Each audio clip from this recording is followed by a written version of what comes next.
All right, and welcome back to our HEX Bash coverage for today. We're going to go ahead and pull up another feature match here for the first round. We're going to go ahead and take a look at Justiis versus Zubrin from the first round of the HEX Bash today. And Zubrin actually is one of the Exalted players, the only Exalted player from last year. If I know another guy who's Exalted. Do you know who? He's not very good looking, though. No, absolutely not. They had to put a bird on his shoulder to distract from how ugly his face was. At any rate, let's go ahead and head on down to the feature match area, folks, for our second feature match of the day.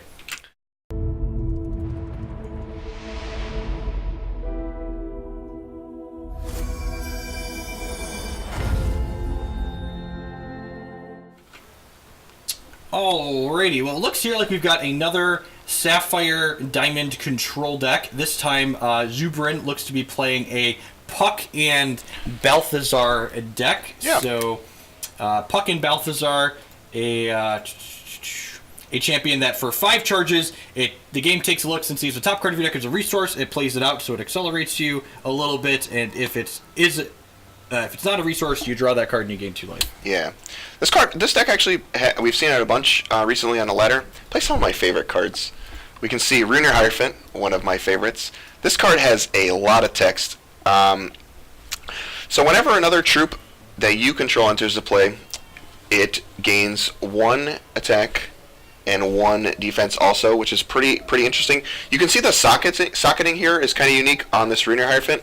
So one of the sockets here is create a random troop with cost equal or less than this card's cost that you meet the threshold requirements to play and put in your hand, and also has a powerful Death Cry trigger, which summons 2 Blight Blossoms. Pretty good against aggressive decks. Just 1 Blight Blossom. 1 Blight Blossom, excuse me. Not Blight Bush. Not Blight Bush, yep. So, you can see here, Justiis choosing to play Mono Diamond and Mono Sapphire cards here, so probably... Ooh, we've got a keep on both sides of the table. table. You know what? You know what? This is a great keep. I like it a lot. This Raccoon coin does cycle. Yeah. So as you can see here, Zubrin's going to go ahead and take a draw step here. Draws a Gargalith for the turn. That could be pretty interesting later as the game goes. This card's pretty good against the control deck. Yeah. So has a powerful one-shot effect here where you can reveal this card from your hand and give one of your troops +1/+1 and spell shield to kind of interrupt one of their removal cards. So Justiis is going to take a draw step, another card. Another Sapphire card. Another Sapphire more card importantly we can here. cast. Yep. Draws a Silver Talon Adjudicator here.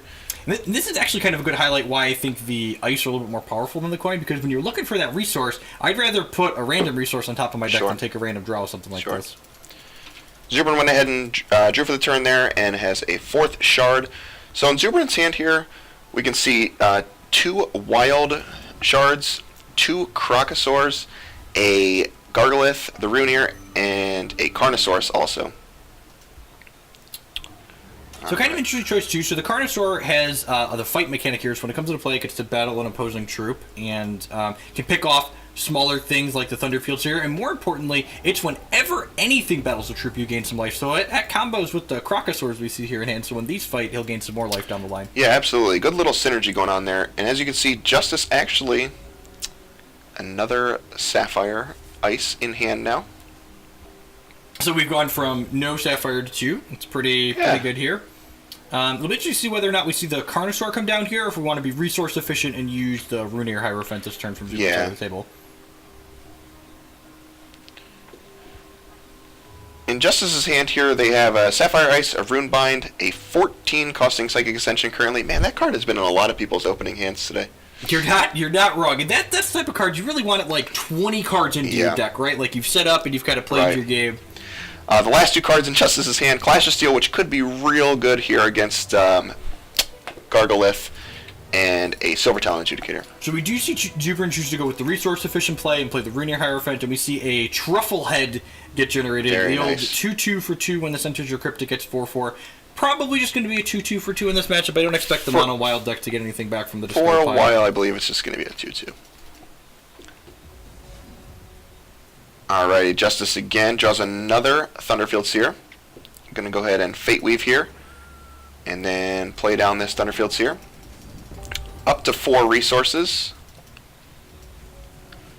So we can see here, we're going to have a pretty good turn. We get to go ahead and use all 4 of our resources if we want in a couple different ways. So we're going to see Carnosaur come down first here and eat the Thunderfield here. And then, so no other plays out of Zubrin before we ship into this as an attacker. That's interesting. So we've got a couple different decisions. We could see a Trufflehead come down post-combat, or we could see multiple 1-drops. Clobberdon showing Hex's resource system in a really elegant manner. So this only costs 1 resource to play as a 4/3, but it requires that you have three wild thresholds.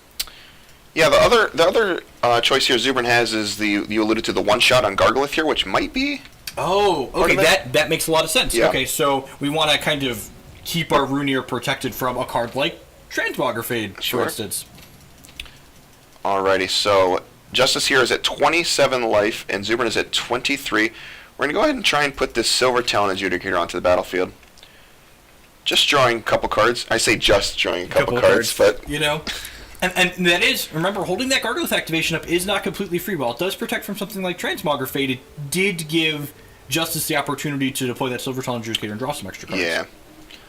So Zubrin here has no more resources in hand. Going to go ahead and play out this Clobberdon. I like once we've committed to protecting this with the Gargolith that we're going to stick what in we're there. doing, yeah. I think that makes sense. And remember, too, so the Dark card's one of the powerful control cards that comes out of the Sapphire Diamond control deck. Protecting that Runear is really valuable because it doesn't get sacrificed to the Dark card. Speak of the devil, the Dark card of Nulzan was the draw step here for Justice. Goes ahead and plays that Clash of Steel.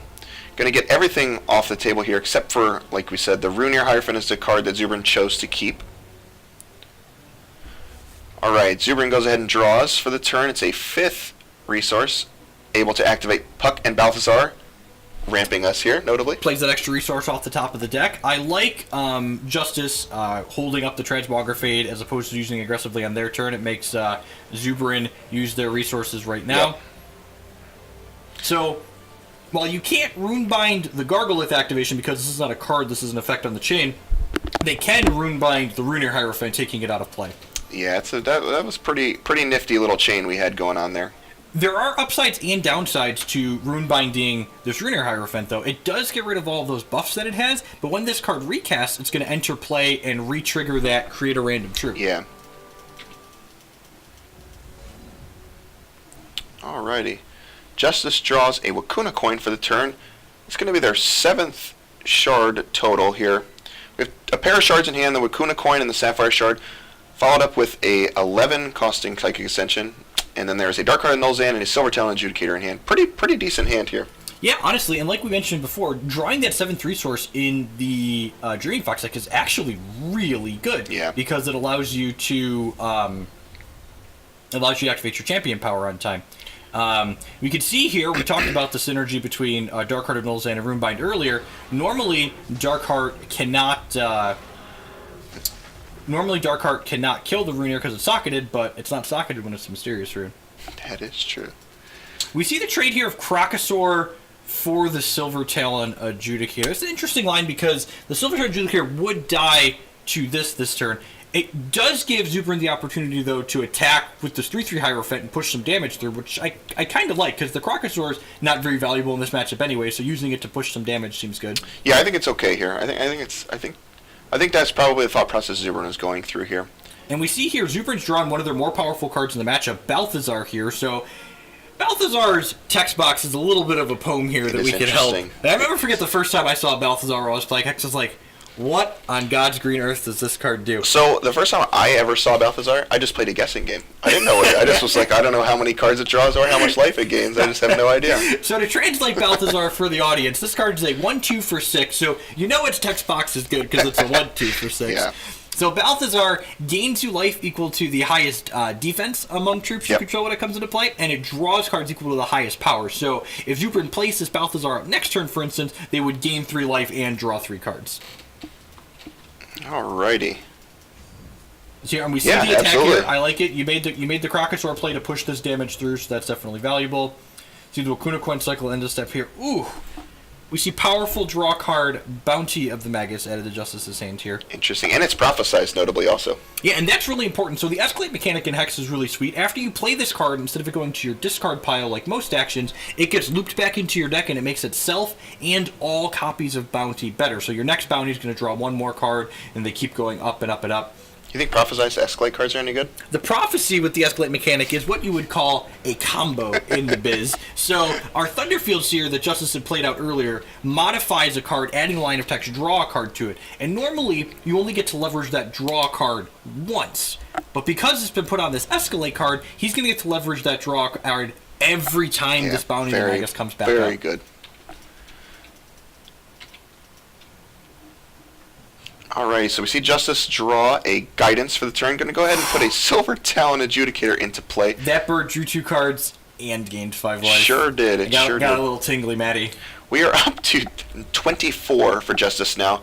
Zubrin down to 20. No attack on the Dark Art's kind of interesting there. You have the Silver Talon Adjudicator that you probably want to chump block with anyway, so I kind of like being a little bit more aggressive here from Justice's side. Sure. Let's see here. We have a couple different lines, so We went with this is kind of interesting. So last turn we traded the Crocosaur straight up for the Silver Talon Adjudicator and the 5 damage. Yeah. Yes. Is that a line that we think we're going to go to again here? So because we added Balthazar to our hand, I kind of like committing a little bit more cards to the table, because if we build the Runier up, it's going to allow us to draw additional cards with the Balthazar. Okay.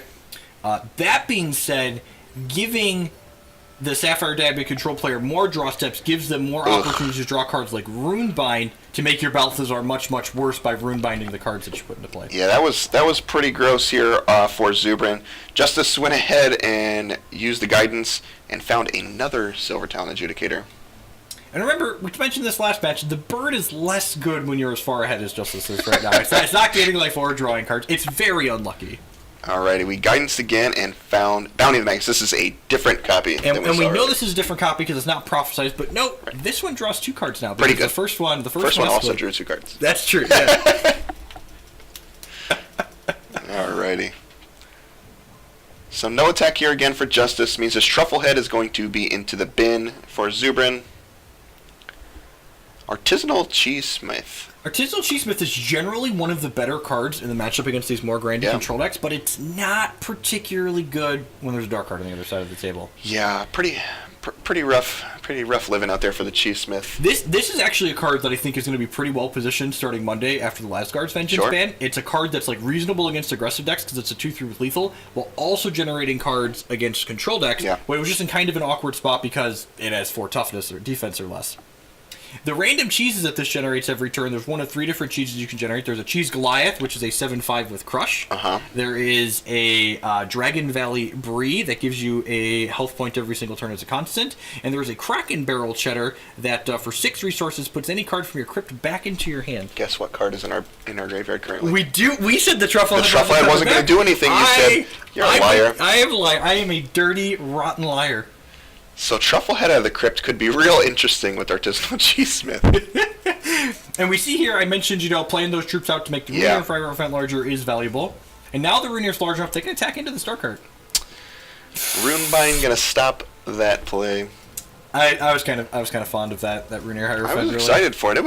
Zubrin did a lot of work to make that a 6/6, and Justice is very rude and just says, you know what, we're gonna make that a mysterious rune instead. So we see Zubrin once again ascend into the powerful Paragon of Justice. Justice has ascended. Thank you. So every time Justice plays an action, they're going to get a random troop, and their champion power is going to generate random troops for them. So again, the card quality is low, but the card quantity is very, very high. Alrighty. Zubrin going to go ahead and play the Witch here, and then the Balthazar. We're going to try and find a couple cards. Look at that. Ooh, we got a Runier Hierophant back. Yep. Worth noting, too, we generated a Kraken Barrel Cheddar. So this is going to be able to get back the Trufflehead or possibly anything else you might be interested in. In fact, this is really potent because this Balthazar is going to get sacrificed to this Dark Heart. We might see them grind this out. This is this game is not over. So Justice has ascended to the Paragon of Thought, which is almost always just a foregone conclusion. for the control decks, but this one's interesting. Gyronaut, pretty We good. see a little bit of an aggressive attack here on Zubrin's part and gets punished by some RNG from the Paragon of Thought, generating a 3/3 to trade with that Artisanal Cheesesmith. Is that a Is runic a downfall? runic downfall. Okay. The runic part isn't terribly a combo with the Dark Heart, but this is going to generate a random 5-drop when you cast, in addition to bouncing something back to Real your good. hand. We could say that Justice is a little shard flooded in hand. However, Paragon of Thought mitigates that very nicely. So Justice is up to 4 shards in hand. Has the Runic Downfall and the Outflank, which are generated by the Paragon of Thought. Also a Bounty of the Magus and a Silver Talon Adjudicator currently in hand.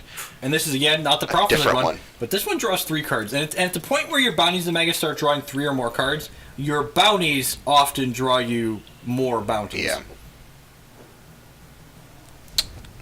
I like this attack. You got to get him dead Yeah. at some point. Your hand is full of quick actions that you can use to gum the board up should Yeah. Zubrin decide to get frisky. Let's just pressure him with this Dark Card. I like it. Zubrin goes ahead and sacks a Sentry of Nolzan to the Dark Hat of Nolzan. That's flavor, if you will. Yeah.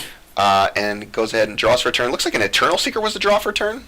That Eternal Seeker is one of the better cards, and I like leading on this Gargoyle. Sure. This feels like we're baiting. We're like saying, do you have an interrupt? Do you want to counter this Yeah. Gargolith if you have an interrupt? We see a Bounty of the Magus here, probably looking to draw some Rune Binds or some Transmogrifades. Remember when I said Bounty draws Bounty? Ooh, that's baby, a we got the 5. prophesized That's one. a 5er this time. As a simple man who likes to draw a lot of cards, I can appreciate a good Bounty of the Magus for 5. See the Rune Bind come in here. Go ahead and snag that Gargolith. Yep.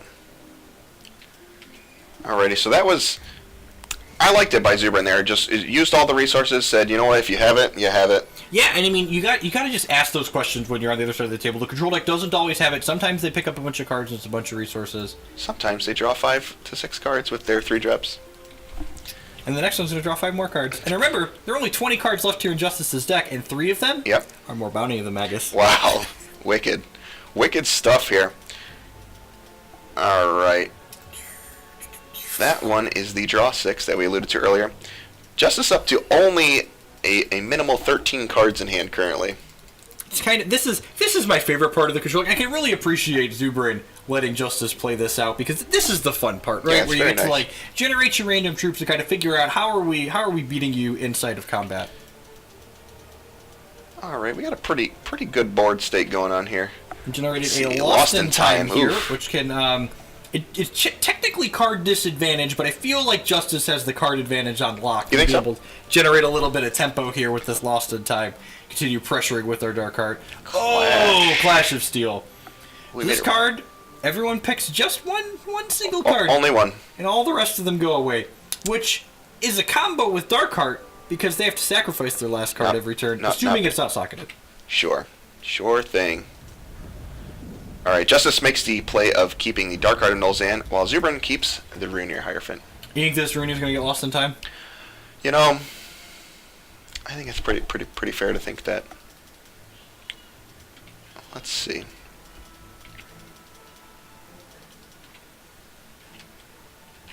Let's see here. Yep. Yeah, he's lost. There we go. Forbidden Tomb Seeker Poor here. Runir is 1/1 lost. That gets bigger every time you draw a card. It was a Cheesesmith draw. We did say that card was good against control. Yeah. Forbidden Tome Seeker, created by the Paragon of Thought here. Justice down to a paltry 11 cards now. It's just running them out here. I like it. Gonna go ahead and put a Thunderfield Seer into play. Just gonna play the -2 casting Psychic Ascension. Which doesn't generate a troop. It's important to note that if a troop doesn't exist with the threshold and casting cost of what you play, it just doesn't generate anything. Gonna come on in here for 4 with the Dark Card of Nolzan, putting Zubrin down to 15. Justice at a nice healthy 24. Gonna go ahead and have to discard some cards. Very unfortunate. That's pretty unlucky, really. Yeah. I don't know how he's ever going to generate back that card advantage that he lost from discarding. Justice is gonna go ahead, or excuse me, Zubrin gonna go ahead and play down an Artisanal Cheesesmith here.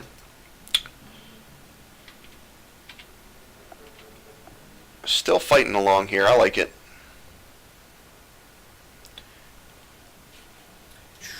Zubrin's hand here is Eternal Bastion, Eternal Seeker, Crack and Barrel Cheddar, another Artisanal Cheesesmith, and a Crocosaur here. All right, so we're going double cheese. Maybe hoping that one of these gets interrupted as opposed to the Eternal Seeker. Yeah. Eternal Seeker kind of feels like the way back into this game if you have one. The Sapphire Diamond Controller actually is pretty light on ways to deal with powerful flyers, and the Eternal Seeker does have the flight mechanic. Yep. Let's see where we go from here.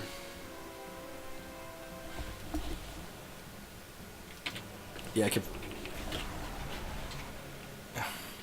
Do we see the Runic Downfall come into play here and pick the Artisanal Cheesesmith back up? Oh, Vigilant Duskwing was the creation. That's a pretty solid one. Alrighty, Bounty the Justice. Magus creating a Thunderfield Elder here, where the next action your deck gets to copy it. Imagine if that went on a Bounty of the Magus. You might not actually be able to play it because it's drawing so many cards. It's drawing so many 20 cards notably left in the library here.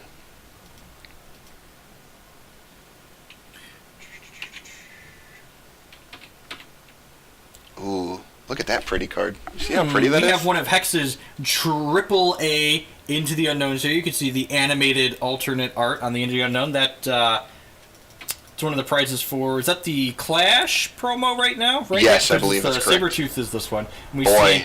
get to recast that Runic Downfall, make another powerful 5-drop here. What a world. Gonna go ahead and shift the power from Forbidden Tomeseeker onto Vigilant Duskwing here. Old Earthen's Glory, probably not particularly great at this point. I see a lethal attack come on across here from Justice. That's going to go ahead and end our first game. End our first game here with them. Decent game there. I really thought that Zubrin was going to be able to claw back into it, but I believe Clash of Steel mixed with the Paragon I thought was just a little bit too much for him to overcome there. All right.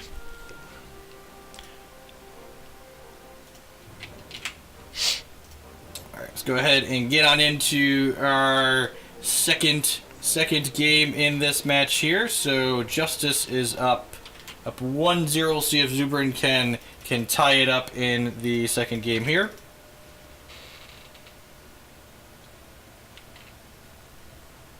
I really like that Zubrin plays with those sleeves, by the way.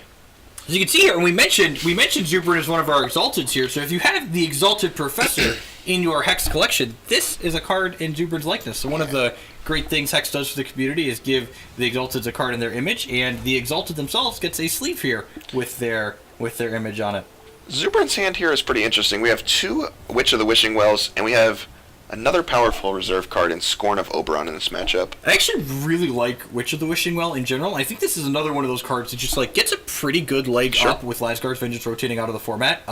This is a 1-3 for 1, so it's got good stats to line up against an aggressive deck when it's not getting Vengeance out of the way. And it kind of makes any awkward troops you draw potentially less awkward because it lets you cycle them back out and get a new troop out of your deck. You mentioned Scorn of Oberon, which I agree. This is one of the better cards in this matchup. Not only can it destroy a card like Dark Heart of Null's Hand, but the important part here, it can revert up to 1 target troop, so it can undo something like Transmogrifate. Yeah, it's a very good one. Let's see. We alluded to Transmogrifate here, and you can see in Justice's hand, there's a Dark Heart of Null's Hand, a pair of shards, a Transmogrifate, a Guidance, a Runebind, and a Thunderfield Seer. And we see the second Witch rotate out of Zubrin's hand there and get a Rotting Chomp Knight into here, which is larger. That's a big daddy, too. Thanks to the Witch. 7-5, that's nothing to scoff at. Another way to deal with that Dark Heart. Again, just like Hex does a good job of making sure almost every shard has powerful, flexible answers, and we've got plenty of answers to the powerful Dark Heart of Nullzane here with Rotting Chomp Knight and Scorn. Alrighty.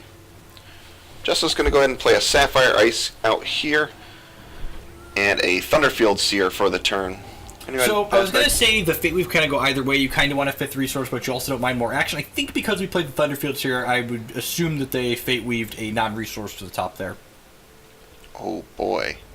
So we see the Chomp Knight get traded out for now, and I like swapping that out on Zubrin's side. Because we have the Scorn of Oberon, we already have an answer to that Dark Heart of Nullzane, so there's no reason to have that second Chomp Knight this early, especially when we don't have the resources to cast it. Yeah, I definitely agree.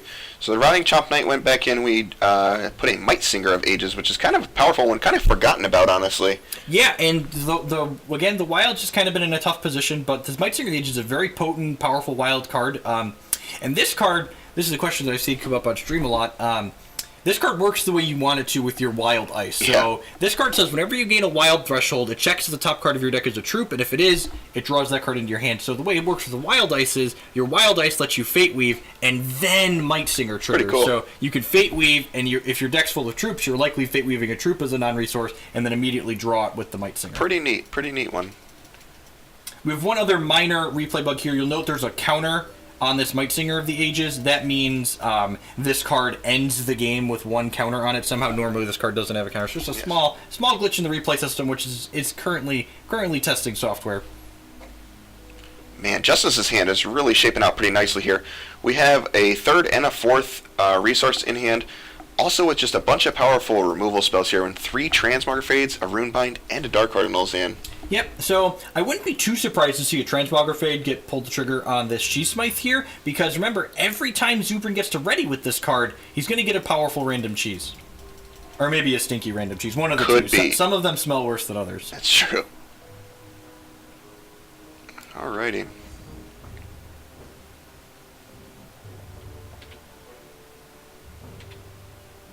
Justice might be passing here. We'll see. Pause on the second main phase.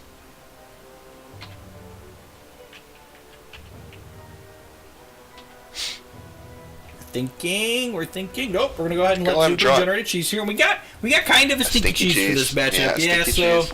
The Dragon Valley Brie gaining 1 health a turn is actually kind of a downside against the Sapphire Diamond deck because they got Silver Talent Adjudicators in their deck. Yeah, that is true. That being said, it is still reasonable because it is just another constant on the table that like you could sacrifice to a Dark Heart, right?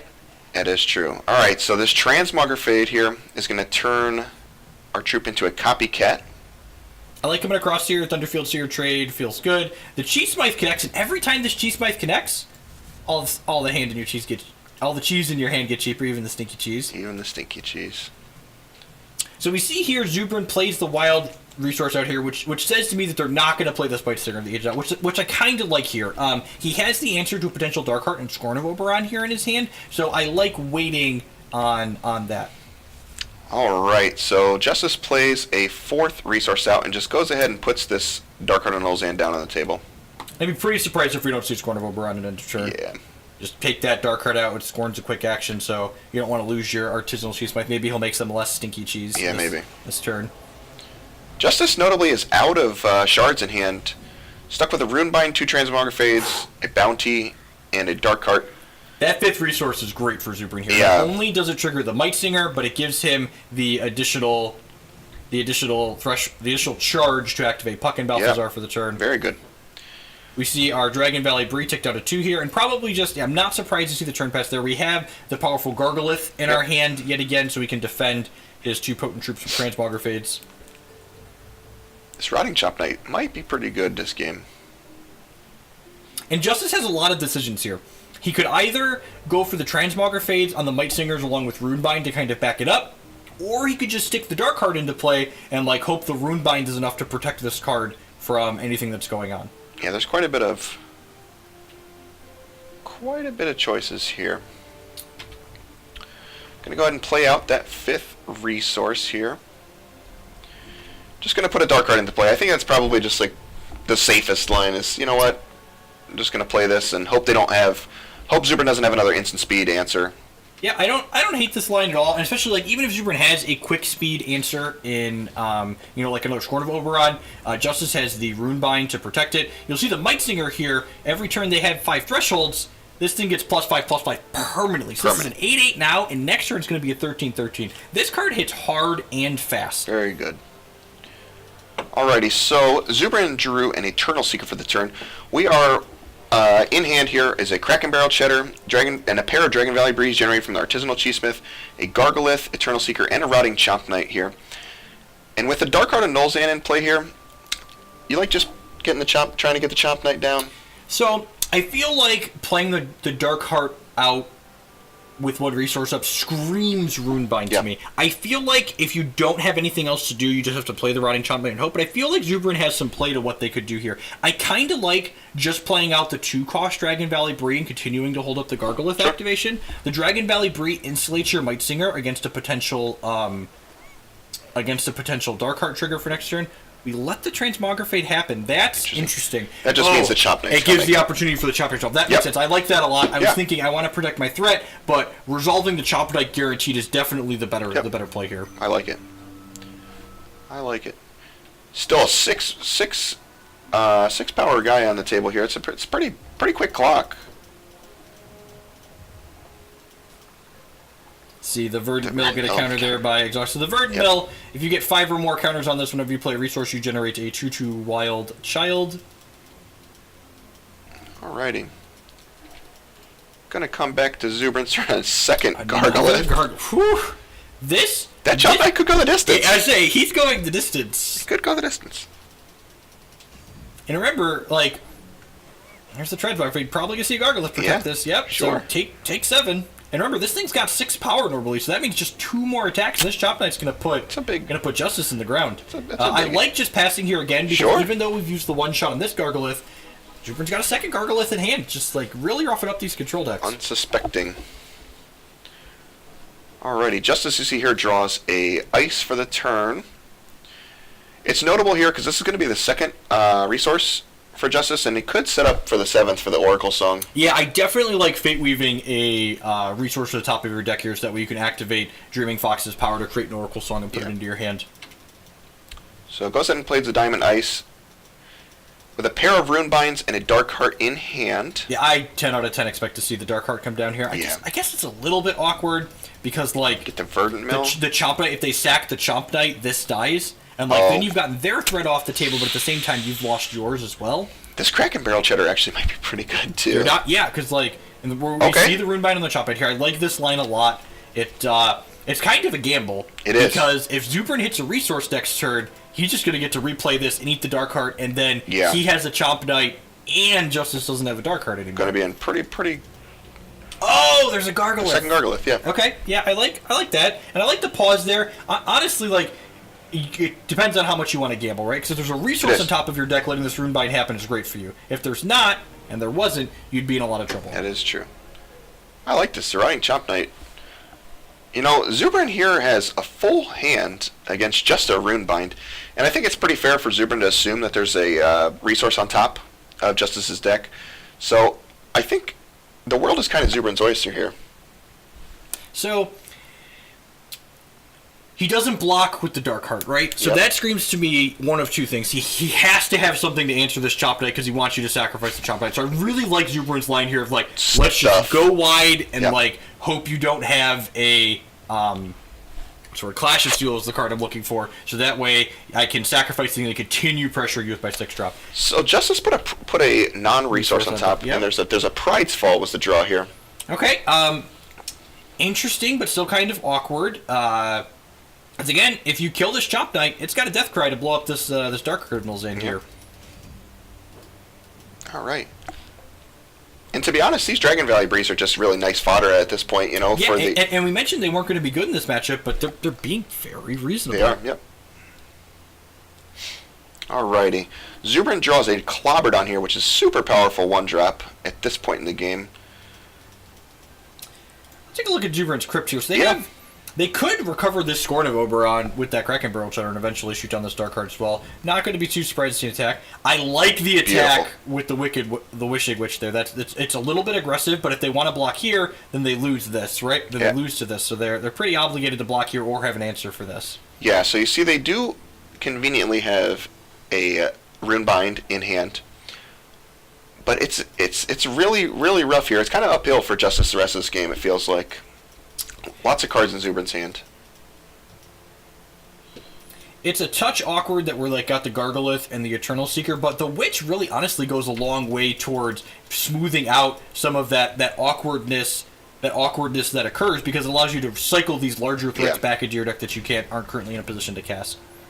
I like this. We get the Clobbered coming out. Probably see the Dragon Valley Bree enter as well. So again, just kind of going wide and ensuring that we have a lot of different things to sacrifice to the Star card every turn. So hopefully we can replay this. And another Runebind off the top here for Justice. That card's pretty good. Not the worst here. Scale of 1 to not bad. Definitely closer to the not bad side of the scale. And you can't really attack if you're Justice at this point because the Dragon Valley Bree gets sacrificed, and then you're going to get clobbered in the most literal sense. Yeah, actually clobbered, yeah.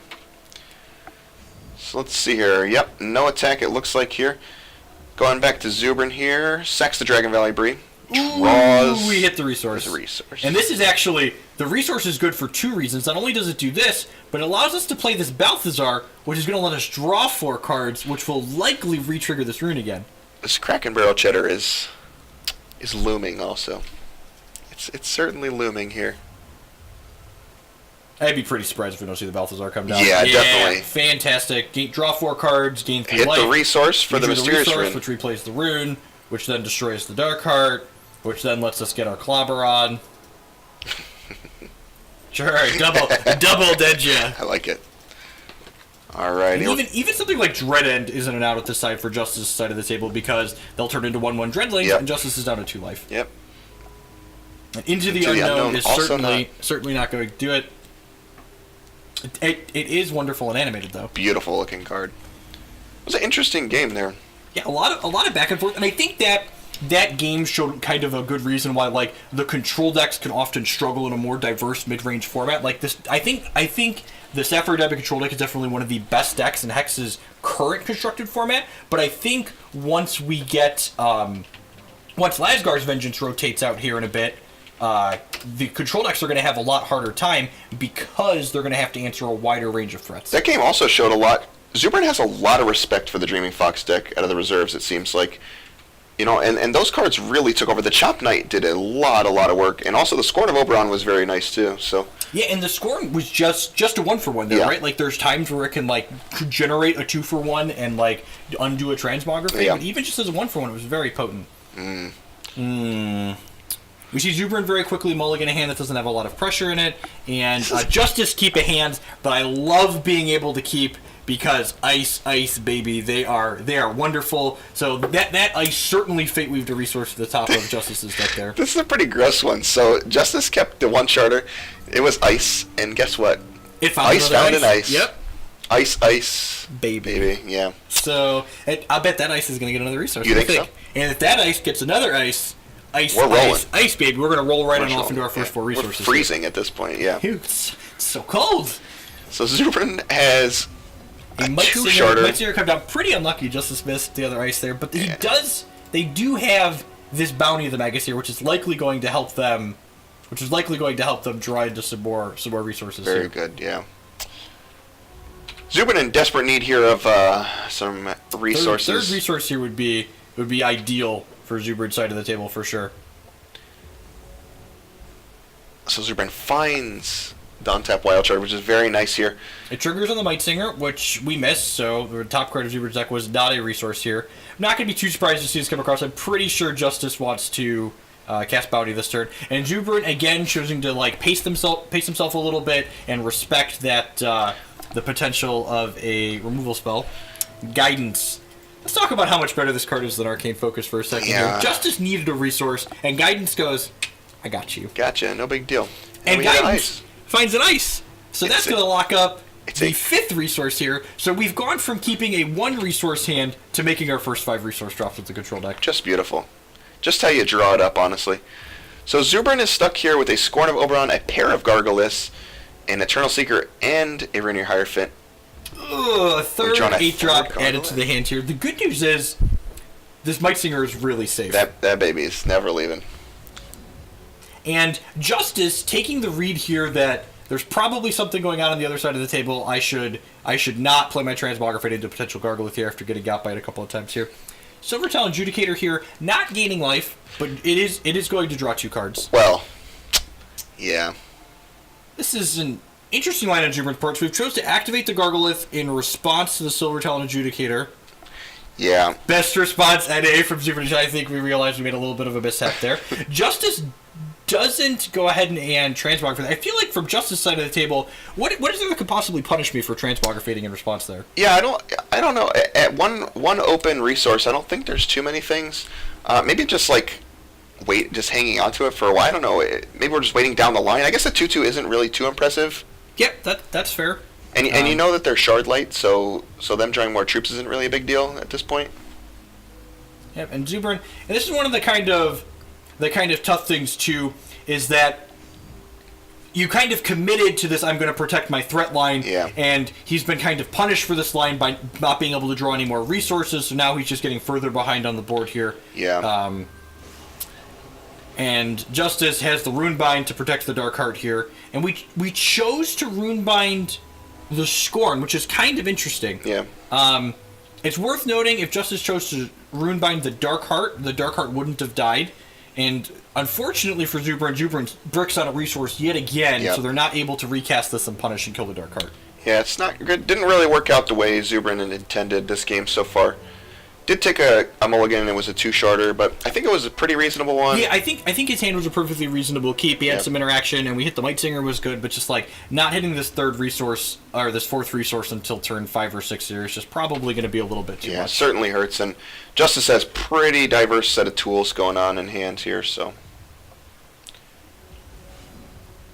Alright, with that, Justice sacrifices Dark Heart and Olzan, draws the 7th resource here, which is pretty notable. Honestly, I'm not even sure you want to generate an Oracle Song at this point. At this point, it's probably not. I'm going to go ahead and play out a second Dark Heart. And that's probably going to be the nail in the coffin, right? Like, Yeah. we're pretty far off of anything like Eternal Seeker or Chomp Knight coming into play, and this is going to cause Zubrin to sacrifice both of his only 2 permanents in play. We do get a Jeez, piece Goliath. of Stinky Cheese. Jeez, Goliath. So Justice here left with 2 resources available here. Pride's Fall, Transmogrifade, a 10 costing Psychic Extension, and a Guidance in hand. Lots going on. Zubrin goes ahead and gets down a Might Singer of Ages. Stuck with a Paragargulus, an Eternal Seeker, a Cheese Goliath, which is pretty expensive currently. And it's, just a casual 10. What's a 10 drop between friends, really? Alright. The opponent's Silver Talon Adjudicator's drawing cards because you're stuck on shards might be one of the worst feelings in the world. That is certainly a tilt. You're just like, I'm a mid-range deck, this card is not supposed to draw cards against me. Come crashing in for 8. Pretty safe here. Silver Talon drawing a pair of cards, a Thunderfield Seer, and another Transmogrifade.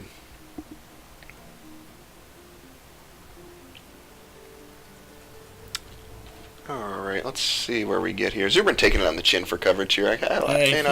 Cheaper again. And again, like, there's no... It's not like you're playing on the ladder where, like, you're trying to get the most games in the smallest amount of time. You're waiting for their matches to finish anyways. Your opponent could misclick. They could make a pretty critical mistake. Their house could get hit by a meteorite. That is disconnect. True. Could happen.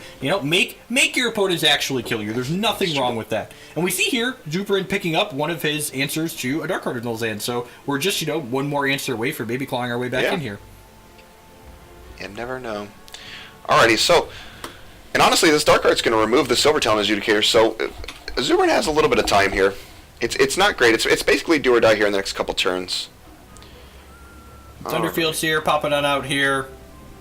Oracle Song. I like the Seer before the Oracle Song. Try and draw into your Prophesize card a little bit. And did we do it again, ladies and gentlemen? We did. That is a Prophesize Bounty of the Magus. Not that we need it in this game, but it feels good to have. Might as well, Just a wealth of riches. Alright, gonna go ahead and play down a Runeir Hierophant. Which generates us a Apprentice Earthcaller here. Probably not going to be terribly valorous. Not the best. So the Bounty of the Magus could flip that out here, and it draws 2 cards to start. Yeah, 3 cards? Oh, jeez. Oh, he played a Bounty on turn 3 this game. I forgot it was already escalated. Hey, look at that one. The Flickering Goobler here. This one is actually a flickering blocker, it looks like, and so, if it's able to. Small misstep by Justice here. If Justice would have transmogrifated this during Zubrin's second main phase, he would have caused this to be sacrificed or returned to Zubrin's hand. Yeah, that would have been pretty good.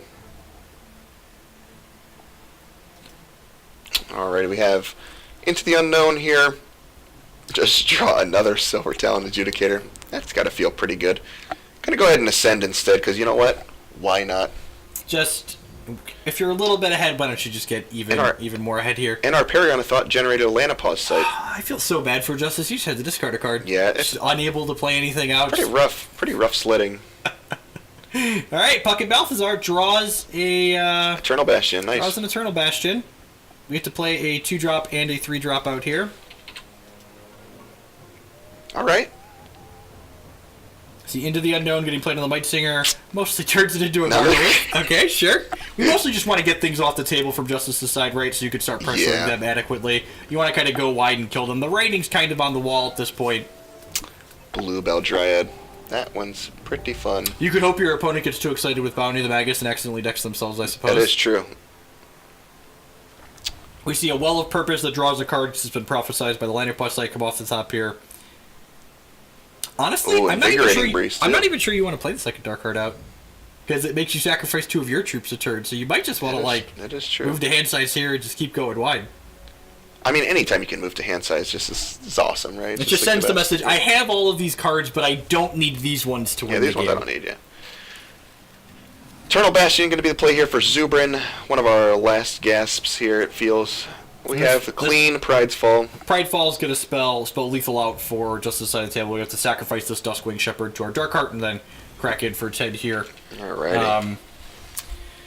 So again, I feel like those mono wild decks could be well positioned against these control decks, but at the same time, you're not going to be well positioned against much of anything when you miss your 4th star drop moving in there. Yeah, it was pretty rough mulligan. So Zubrin had a rough mulligan on 2 shards, and then Justice kept the 1 sharder, which was the ice, and chained ice into ice. Yep. Into guidance. Well, he kept hit the first 5 resources, Yeah, right? you can see. After keeping the 1 resource You can in? just see how really good Fate Weave is if you build around it. Yeah, it's essentially. powerful, and the Diamond Sapphire deck will still be good once Thysgar's Vengeance is gone, just because of how consistent it is, right? Like 8 ice, 8 cantrip is very, very good. Absolutely. At any rate, thank you everyone for tuning in today. Stay tuned. We're going to cut to some slides, and we'll be back with round 2 feature match here in just a moment. Thanks for watching, folks.